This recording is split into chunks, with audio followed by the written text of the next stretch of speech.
Welcome to Snakes and Rats. Today I want to talk to you about building your own snake rack. And when I mention building, I'm talking more about putting together. This is something you don't have to be a carpenter for. You don't even need a hammer. Probably don't even need any tools for the most part. It's going to be simple to do, on a cheap end, and something you can throw together pretty quick. Some of the things you will need to purchase, or maybe even have some of it laying around already, would be a shelving unit. Shelving unit size depends on how much you want to put on it and how long you want to be able to keep it for. A small shelving unit, if you're only going to have, let's say, 5 snakes, then you should be good with. If you know you're going to expand to maybe 10, 12 snakes, then something a little larger is what you may want to purchase. The other thing you're going to want is heat pads or heat tape. I originally went with heat pads because that's what I had at the time. Heat tape would do the same. One of the heat pads that I did use, I talked about before, does have a thermostat on it, and you can adjust each one to where you need it to be. With heat tape, it's going to be a little bit more difficult. You will need to purchase a thermostat, and that's going to run the cost up a little. And you're probably not going to be able to regulate each shelf or each bin separately. Probably the most you can do would be 6, but you're going to be talking about a nice chunk of money for that thermostat. So this would be your cheapest route. I believe I picked these up for like $10 a piece. So pretty cheap. The other thing you're going to need is going to be a little bit of some kind of thin wood. Nothing great. Just something to lay on a shelf if it's a graded shelf and not a solid one. If it's a solid one, then you're all set. Graded, you're going to want to put something down just so you have a smooth surface and try to retain some of the heat going upward instead of also down and around. Some zip ties. That will come in handy for your cables and actually securing the wood down. When I said you really won't need a hammer and some tools, yeah, you may need a drill to put some holes through the wood where you're going to zip tie it. That's probably about it tool-wise. Bins. The bins I use and I like real well are the easy storage. I did another video on how to make them, and pretty simple. Just going to put some holes in the sides, maybe some on top. Start out with just a few and see what your heat and humidity is like. Then you can add more at that point. If for some reason it changes and you're losing too much heat or humidity, you can actually tape some of those holes up, just like clear tape or packing tape. You're going to want to do it on the outside. This way it stays together and on it. It's not going to peel off, the humidity is not going to affect it. That's pretty much what you're going to need for it. I'll start showing you now what I did and talk about it. Give me a second to get set up here. Thanks. So as you see, the shelving is completed. It's one I've been using. You're going to see a couple different layouts. One layout is split, so I can have a bin on each side.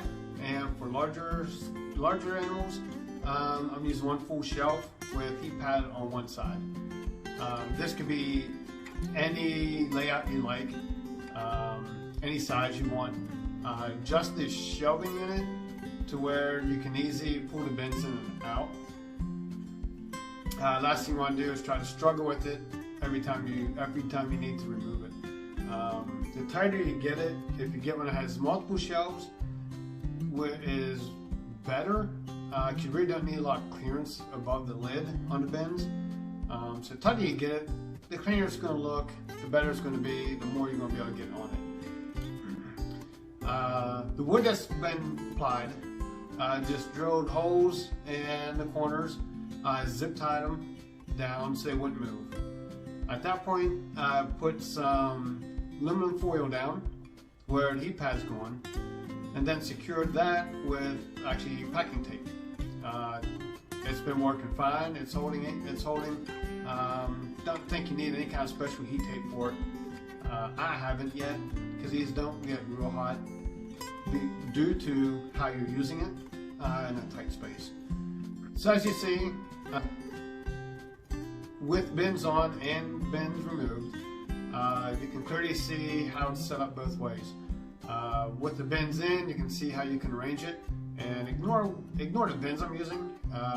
They are currently storage units for all my excess items that I'm not using. As I need these bins again, obviously they will be reused for the snakes, no longer storage units. But I have half of it set up to where I can put in 2 bins on each shelf, and I've got 3 of them set up to where I can have 1 large one per shelf. The setup per shelf is the same way, and just the layout I chose, I put large ones on bottom, smaller ones on top. Just easier to handle. Large ones, they may be heavier, so the last thing you want to do is pull it off the top shelf and possibly drop it. So that's why I put them on the bottom. In the background, you can see some of the electrical wires and thermostats. Zip tied the wires in place, and thermostats in a position where I can reach through and adjust it without having to go behind it, hunt down which one is for which unit, and things like that. Separate the 2 bins, or slide the 1 bin, 1 large one off to the side. To access it, you can reach in, adjust it, slide your bins back, and you're set. If you got smaller bins, you can probably actually reach between them without moving anything. That all depends on what you're actually using, size-wise. One thing I didn't do is I do not have them set up for 3 per shelf, or even more. That I will do if I need to, and can be done, since you will be using smaller bins. If you're going to go that route, I'd probably use heat tape, because you can just lay it across the full back of it, and not worry, and still have your cool side near the front. The heat pads will work. You may need to go smaller ones. You may even just need to put half of it on the shelf, let the other half stick out the back. Don't believe you're going to be able to cut them at all. That'll break the circuit on it, and it's not going to work for you. Let's see. Labeling. I did label each bin.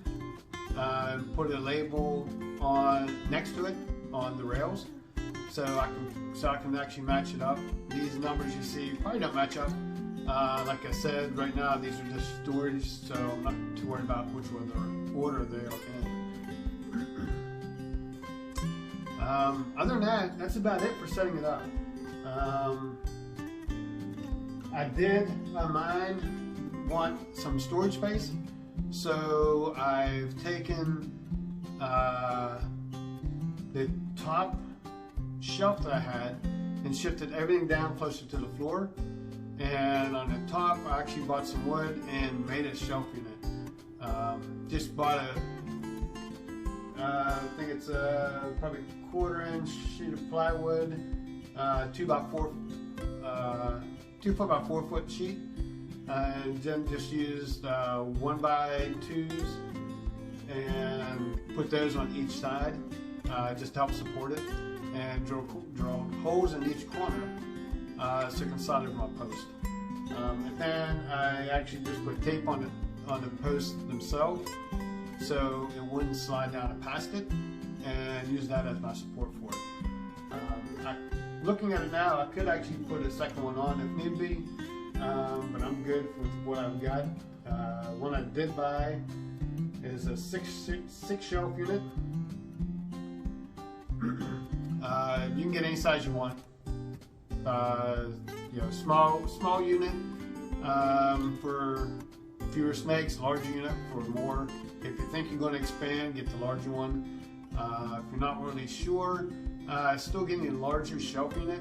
It gives you storage space. Keeps things off the floor, keeps things organized. And even if you're only using three or four, and you got a 5 or 6 shelf, you know, your bedding can go on it, your cleaning supplies. If you have smaller bins that you're using for when you're cleaning, they can go on there. All kind of things. But that's it. Hope you enjoyed it. Like, share, subscribe, all that fun stuff. And we'll see you again soon. Thank you.